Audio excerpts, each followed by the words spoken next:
this is Yuri Kasdorp from Mouse, and today we are here for a nice little track guide on Red Bull Ring 23 Season 2 on week 3.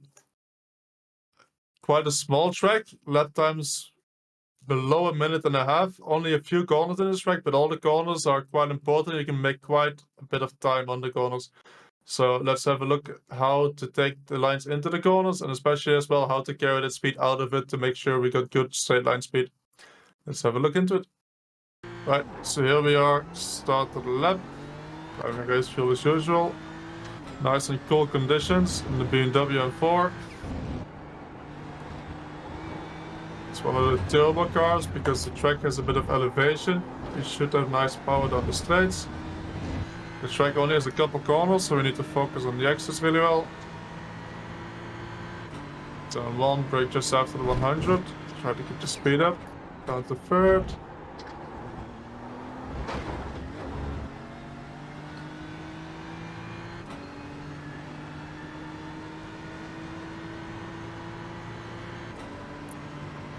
Just before the 100 on the left side here.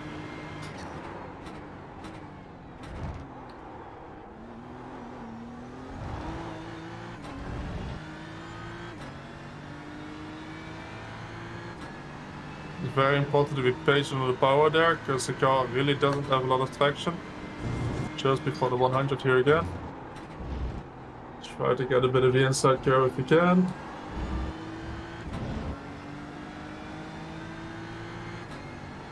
Try to carry the speed through the double left-hander here. Careful with the off-track on the outside.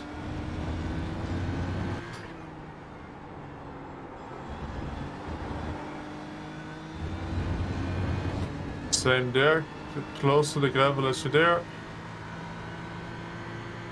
Just before the 50 in the last corner, down one gear, try to get the inside curve. You're allowed to run very wide here on the last couple corners. That's the lap around Red Bull Ring in the BMW M4. Right, so here we are, start of the lap. And then running up to turn 1, we want to make sure that we're running over the left side curb here. There's enough grip on the green here and on the curb itself, so that we can just take as much of the entry as we can to make sure to open up turn 1 as much as we can for a good exit. And how much can we take? We need to make sure that the right side tires keep on this white line here, so we can't go completely on the curb. So make sure that the right side tires on the white line. Brake around the 100 marker here. You don't have to brake too much. Down 2 gears to third gear, and just make sure that you're not turning in too early, because we want to focus on a good exit. We need a good exit to have this this long straight here all the way up the hill. And you can run over this curb on the left side here. That is not an off track. Your right side wheels need to be touching this white and red curb. Normally, I would say the maximum is about the left side tires on this yellow anti-cut, or completely over it. Both can work in different cars. What I did now, it lost me a bit of straight line speed into the exit with only one wheel over this anti-cut. Now we got to run it to turn 2. Turn 2, again, we want to brake just before the 100, and we want to do it pretty much the same thing here with the curb on the entry. Want to brake on the left side of it, and the right side tires need to be on this white stripe or further to the right, and brake in a straight line. And just as turn 1, we want to make sure to turn in late here, because we want to get a good exit.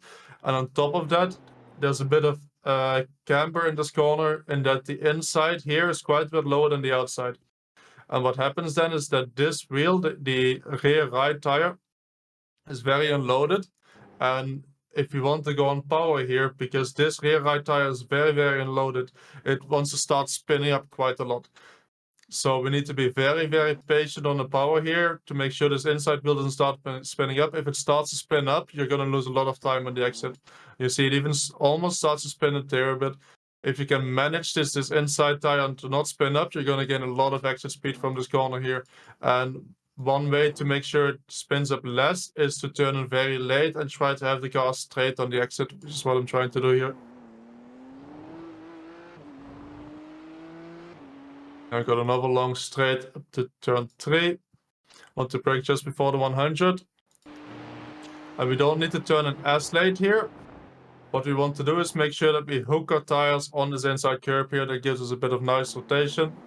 Can run all the way on the exit here, close to the gravel. If you hit this gravel, the car's going to understeer straight off the track, so you want to make sure to not get too close to that. We got turn 4-5, and turn 4-5 is all about keeping up the speed. We're going to be running quite low wing, I suspect, because there's a lot of straight lines here, and that means that this corner here will be very rear limited. So you need to be very careful of not having too much brake input while you're turning, otherwise you're going to start losing the rear. Again, same as every entry here so far. Make sure that your left side tires, the inside tires, are on this white line and not over it. And small throttle and brake input here, otherwise you're going to lose the rear. On the exit here, you can run as close to the gravel as you can. The gravel will be an off track. You can brake here as well on this different layout road. So you're technically off the track, but it won't be an off track to open up the next corner.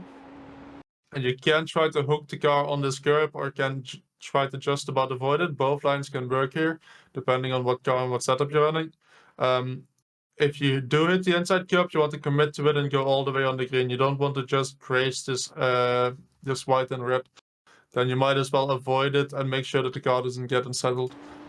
And throttle here on exit, you want to make sure to get as close to this gravel as you can without getting the off track. Touching the gravel will be an instant off track.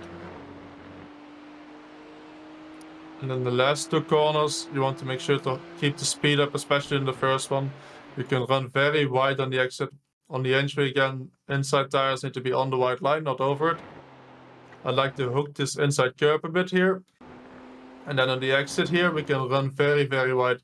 Your right side tires just need to be touching this line here of the white and green curb. So we can be all the way on the outside here. Not even on the white line, not even on the red and white curb, all the way on this green and white stripe you see on the right here. That way we can, one, open up the last corner for a better exit, but more importantly, we can open up the last corner of the track for a better entry into the last corner and a better exit onto start-finish straight. So we want to make sure we're all the way on the left side here. Brake down one gear to third, and then on throttle really, really early, because we can do the same on this corner exit here. You want to be on throttle early. It might feel like if you're on throttle at this point here already that the car is going to understeer, but because of the camber in the track, because of the change in direction that the track goes, it kind of catches your car, it compresses the car into the ground, and it gives you a bit of extra grip. So you get at this point here, it might understeer a bit, but at this point the car gets really compressed, kind of pressed into the road, and it gives you this extra boost of grip that will keep your car in track limits. And again, the track limits are on the edge of this white and green curb, not the white and red curb. You just have to make sure that you're not running too far on the left side when this ends here. And then we got a lap around Red Bull Ring in the M4. It's quite tricky, only a couple corners, but they're all very, very important. Quite a fun track to hot lap though, quite a fun track to race. I wish you all good luck for that. So there you have it, small track guide. Hope you guys enjoyed it. Should be for some good racing in the week. Wish everyone good luck, and if you want to see more videos like this, make sure to subscribe to the channel.